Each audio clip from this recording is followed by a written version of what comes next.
Growing up, I was the only one of my friends that had a PlayStation. I loved the Uncharted series too much to give it up for an Xbox. I also love the fact that you didn't have to pay to play online games when it came to PlayStation, specifically the PlayStation 3.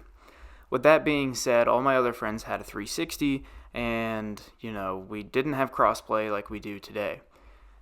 That being said, I was never able to play games like Gears of War, and lately I have picked up an Xbox Series S solely for the purpose that I can now play sports games. I mainly run PC, if you guys have been following the channel for a while, and the new college football game is coming out here, so I went out of my way to buy an Xbox so I could specifically play MLB and the new college football game. With that being said, I went ahead and just signed up for Game Pass. It's $18 a month with a huge library. You cannot beat that price. The value is just unmatched. So the first thing that I had to decide was, well, do I start the Halo series or do I start Gears of War? I've never played either. Saying I've never played Halo is a bit of a lie. I've played one of them. I don't even remember which one it was, but I can't have more than 4 or 5 hours into, I think it's Halo 3 maybe. I really don't know. But I've never played Gears of War, so I figured I'd go ahead and start that. When I started up Gears of War 1, it looks like it's from 2006. It's just monotone. It's very black and gray, and the voice acting isn't great. The characters are still very lovable. Like it was still a very fun experience, but there was not really a story. The controls were pretty clunky. I mean, let's be honest, it's not great. But Gears 1 isn't all that bad. Some of the good was it was so much fun. And as a baseline, I just am gonna play all these games on casual, because if I didn't, it would take me 900 years to finish all these games. I'm not good at video games like that. So I'd rather play and experience the story. And if I decide to go back for achievements, then we'll play on a harder difficulty. So we're playing on casual. My favorite mission out of Gears 1 was the one with the mine carts. I don't remember what act that's in, but it was a lot of fun. I thought that was like the most different thing of the game. It's just a shoot 'em up. I mean, that's all it is. There's not much of a story, but it's fun. And like I was saying earlier, it's challenging, but it's not impossible. There were a couple parts that took me 15 to 20 minutes just to get past like one simple area. Once I did it once, I was like, oh my gosh, if I ever do a replay of Gears 1, it's going to be so easy. Even the final boss on casual, General Rom, is difficult. He's hard to deal with. I died way more than I probably want to admit on camera.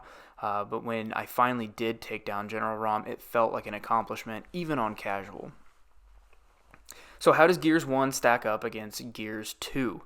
Well, as soon as I finished Gears 1, I immediately downloaded Gears 2 because I knew that this is the game that I have heard really gets people into the series. So we'll start off on the bad. The story felt like it was a repeat of Gears 1. Obviously, I know it's not, but it felt that way. Gears 2 felt like the story that should have been Gears of War 1. That's kind of how I saw it. Now, another negative to Gears 2 was the end boss fight was not as challenging as ROM. The difficulty in general, casual felt more casual. Now, I did die a couple times. I'm sure that's because I was dumb.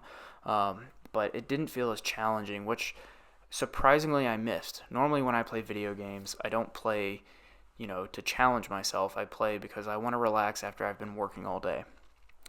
With that being said, the controls felt way more fleshed out. It was almost like a totally different game. I feel like Gears 2 is what Gears of War 1 should have been. Maybe I'm wrong, and maybe that's just rose-colored glasses playing these games for the first time in 2024. But another good part of Gears 2 is the color palette. The color palette is expanded. There's not just black and gray and brown and dark blues. There's all sorts of different colors.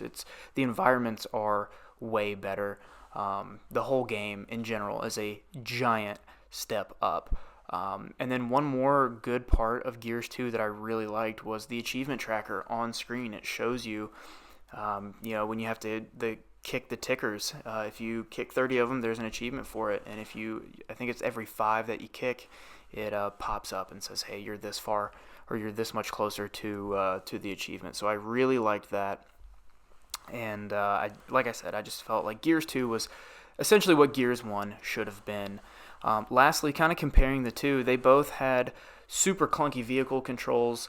I think the video that I'm choosing to put in the background for this video is me doing in Gears 2 where you have to go over the ice like river or whatever. I died so many times. It's just the controls for vehicles they're just so clunky. But again, these games came out in the mid to late 2000s, so can't really fault them there. They're both also very grungy and spooky, obviously. And they're super fun. I had a lot of fun playing Gears 1. I had even more fun playing Gears 2. I'm recording this on the 13th of May, and I'm already almost done with Gears 3, so expect a, how does Gears 3 compare to 1 and 2 video.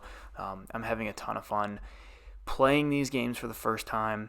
Front to back, I've had a blast with these games. I hope you guys enjoyed this type of video. It's definitely different, kind of shorter, but I just wanted to give my thoughts on how Gears 1 compares to Gears 2, and I think we'll finish Gears 3, and we'll do the same thing for 4 and 5, and then allegedly there's going to be a Gears 6. I'd like to be done with Gears 5 by the time 6 comes out. I think that's definitely doable. But yeah, so if you guys like this type of video, let me know.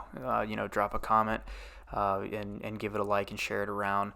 What other games on Game Pass should I play that are from, mid to late 2000s?